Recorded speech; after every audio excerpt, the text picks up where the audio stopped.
बदलने की जरूरत है और इसीलिए वो शायद deal momentum, deal flows continue होते हुए स्पेस में। लेकिन एक प्लेट और दिखाऊंगा आपको, इस क्वार्टर में क्यू ऑन क्यू नई डील विंस कैसी रही है आईटी स्पेस की। वो प्लेट आपकी स्क्रीन पर पिछले साल पिछले क्वार्टर, इससे पिछले क्वार्टर में टी से $9.25 बिलियन था, इस बार $8.1 बिलियन। विप्रो का केस में थोड़ा सा डील्स का मोमेंटम क्यू ऑन क्यू कुछ ठंडा पड़ा है। ऐसे में गणेश सर, आप डिस्कशन को सुन रहे होंगे सर। अच्छा, गणेश सर हमारे साथ साक्षात नजर आते हैं, लेकिन एक कॉन्फ्रेंस में गए हुए हैं और वहां पे कनेक्टिविटी के इश्यूज आ रहे हैं, तो सैडली मुझे उनको फोन लाइन में लेना पड़ा है। गणेश सर, ये मोमेंटम तो स्ट्रांग पड़ रहा है आईटी ने और डिजिटलाइजेशन का बहुत टूल मिला, लेकिन ये क्यू ऑन क्यू मॉडरेशन मतलब क्या कुछ थकावट आने का डर है, या ये मोमेंटम जो पकड़ा है इट्स हियर टू स्टे, कई सालों की स्टोरी बन गई है ये?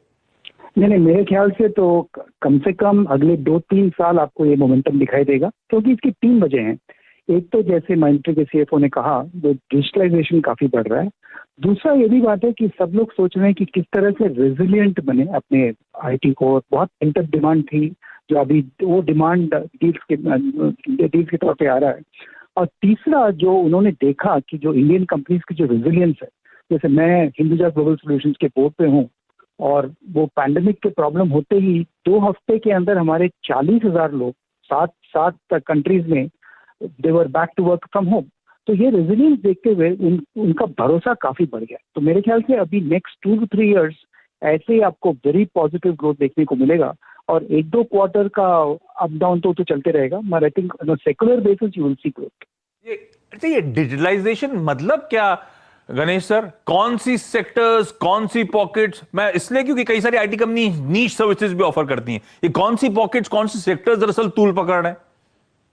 मेन सेक्टर्स तो आपको जैसे मालूम होगा ही, रिटेल, फाइनेंशियल सर्विसेज तो मेन सेक्टर्स हैं। अभी हेल्थ केयर का काफी बढ़ाव है, क्योंकि हेल्थ केयर पर काफी मोमेंटम हो रहा है सेक्टर में, और सब लोग यही चाहते हैं कि if you can't find a way to make money while you sleep, you will have to telemedicine वगैरह वगैरह, वो तो बढ़ेगा ही।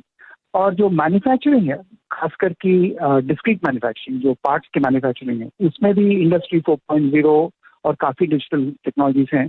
तो मेरे ख्याल से हर एक सेक्टर में डिजिटल का इफेक्ट पड़ने वाला है। और 2 चीजें हैं, एक तो डिजिटल टेक्नोलॉजी काफी बढ़ाव में है, और दूसरा जो कोविड के कारण जो social distancing, work from home, ये सब हुआ है, तो ये दोनों मोमेंटम दिखा रहे हैं डिजिटल में। तो इसलिए मैंने कहा बहुत वजह है जिससे कि ये आप देखेंगे कि I think double digit growth तो जरूर होगा।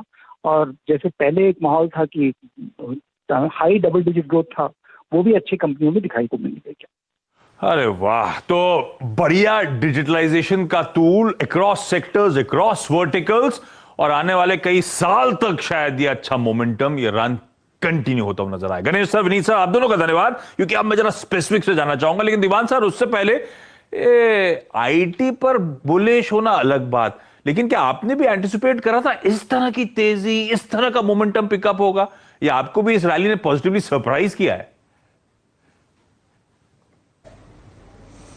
नहीं, डेफिनेटली। देखिए आशीष, आईटी में जो हो रहा है आज, जो हो रहा है, ये जो गणेश जी जो समझा रहे थे ये डिजिटलाइजेशन को लेके, ये दौर ना मुझे पिछले साल जब शुरू हुआ तो क्या चीज याद आई थी, आप मानेंगे नहीं। जो 2000 में जो Y2K का जो प्रॉब्लम हुआ था, उसके बाद हिंदुस्तान की सारी आईटी कंपनीज, आईटी और ITES का जो बोलबाला था, उसमें BPOs आ गए, KPOs आ गए, काफी बेसिक सर्विसेज आ गई।